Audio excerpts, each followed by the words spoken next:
Hello everyone, good morning, Radhe Radhe, জয় শ্রীকৃষ্ণ। আশা করি সবাই ভালো আছেন।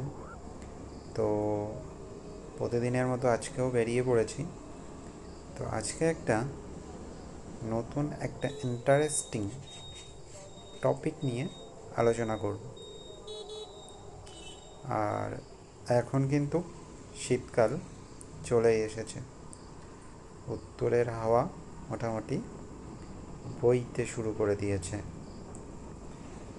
আর এই শীতকালে সবার একটা পছন্দের পানীয় হলো চা, তাই না? তার মানে চা শুধু শীতকাল বলে না, যে কোনো সময় কিন্তু আমরা পছন্দ করি। কিন্তু এই চায়ের অনেক ভালো দিকও আছে এবং অনেক খারাপ দিকও আছে। তো আজকে একটুখানি এই দুটো দিক নিয়েই যেতে যেতে আলোচনা করা যাক। আমি খারাপ বলবো না, আবার ভালোও বলবো না।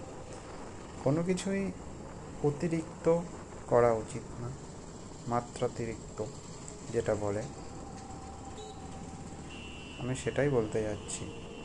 তার মানে অতিরিক্ত চা পান করা কিন্তু আমাদের পক্ষে অত্যন্ত ক্ষতিকারক।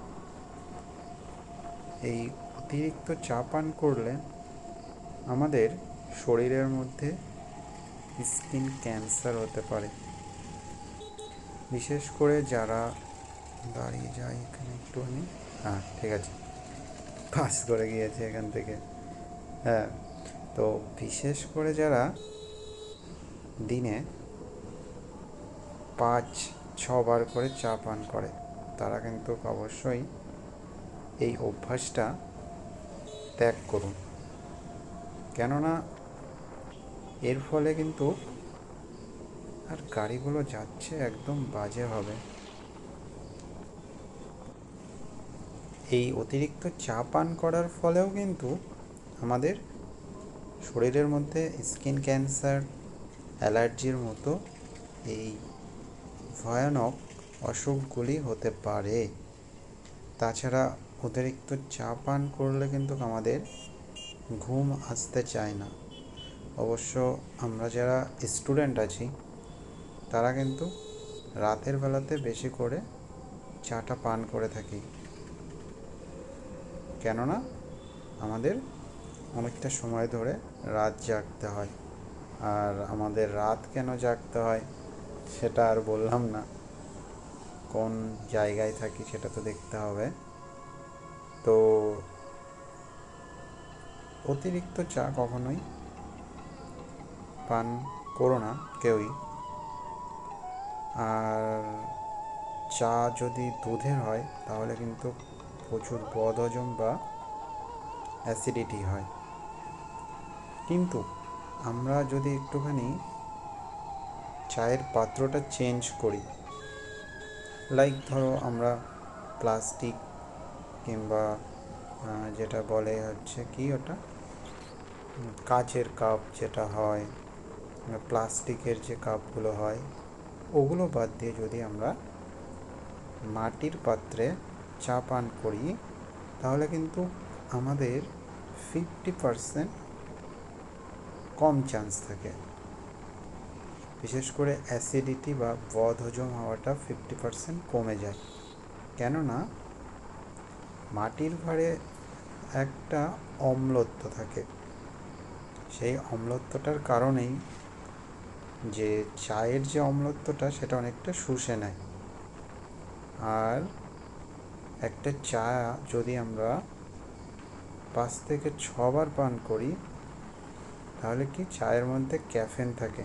আর ক্যাফেনটা কিন্তু আমাদের শরীরের পক্ষে খুব খুব ক্ষতিকারক। তাই এই দিকটা কিন্তু আমাদের লক্ষ্য রেখে চলতে হবে। অবশ্যই আমরা চা পান করবো, কিন্তু লিমিট রেখে। এটাই আমার বলার। আর তোমাদের কি মতামত একটুখানি জানিও, কমেন্টস বক্স তো খোলাই আছে তোমাদের জন্য। অবশ্যই তোমরা তোমাদের মতামত জানাবে। শুধু আমি কেন আমার মতামত জানাবো। হ্যাঁ, আমি মানছি যে চা বাঙালির একটা প্রাণ। চা ছাড়া কিন্তু বাঙালি চলতে পারে না। সেই মনে আছে করোনার সময় সেই ভাইরাল ভিডিওটা, আমরা চা খাবো না, খাবো না আমরা চা, সেটা কিন্তু প্রচুর প্রচুর ভাইরাল হয়েছিল। অবশ্যই খাবো, কিন্তু অতিরিক্ত না। আর তোমাদের এই জায়গাটা কেমন লাগছে অবশ্যই জানাবে।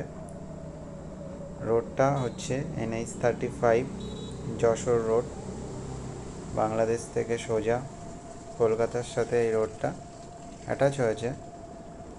আগের দিন একটা নিউজ দেখছিলাম যে এই রোডটার নাম নেই, তার মানে 34-এর পরে গিয়ে 36 রয়েছে, 35 এই নামটা নেই। অথচ NH-35 কিন্তু এই রোডটা আমরা অনেকেই জানি না।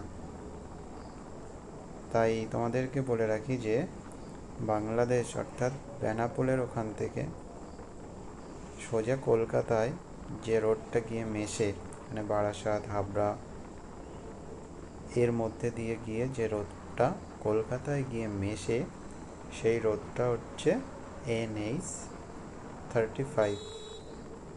তোমাদেরকে একদিন আমি জুম করে দেখাবো। রানিং গাড়ি এখন চলছে, এখন সেই জায়গাটাও আমি পাসিং করে এসেছি যেখানে লেখা থাকে যে NH-35। আর যদি এই ইনফরমেশনটা আর আমার এই ভিডিওটা ভালো লেগে থাকে তাহলে অবশ্যই আমার বং তে আমো ইউটিউব চ্যানেলটি সাবস্ক্রাইব করবে এবং কমেন্টস বক্সে কিন্তু অবশ্যই তোমরা তোমাদের মতামতটা জানাবে।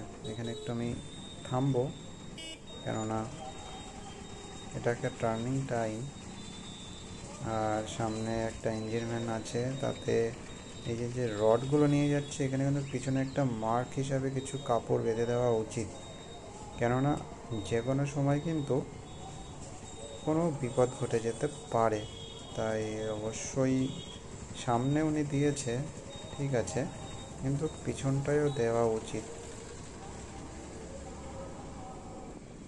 সো তোমরা একটুখানি জানাবে যে চায়ের যে ইনফরমেশনটা দিলাম সেই ইনফরমেশনটা তোমাদের কেমন লাগলো, তোমরা জানতে কি না এই ব্যাপারটা অবশ্যই আমাকে একটুখানি জানাবে কমেন্টস বক্সে। ইয়েস আর নো বললেই হবে, অতটা ডিটেলস তোমাদের লিখতে হবে না, তোমরা শুধু ইয়েস বা নো বলে দেবে। আর কি বলবো, ছেলেপেলেদের ছুটি হয়ে গেছে এখন, সেই ছুটির আনন্দে তারা বাড়ি যাচ্ছে, আর আমিও ছুটে চলেছি। বিকেল হয়ে গেছিলো, এটা আসার সময় শ্যুটটা নিয়েছিলাম, আর আগেরটা সকালে শ্যুটই ছিল। তো টাটা বাই বাই, দেখা হচ্ছে নতুন আরেকটা ভিডিওতে। সবাই ভালো থাকবে, সি ইউ।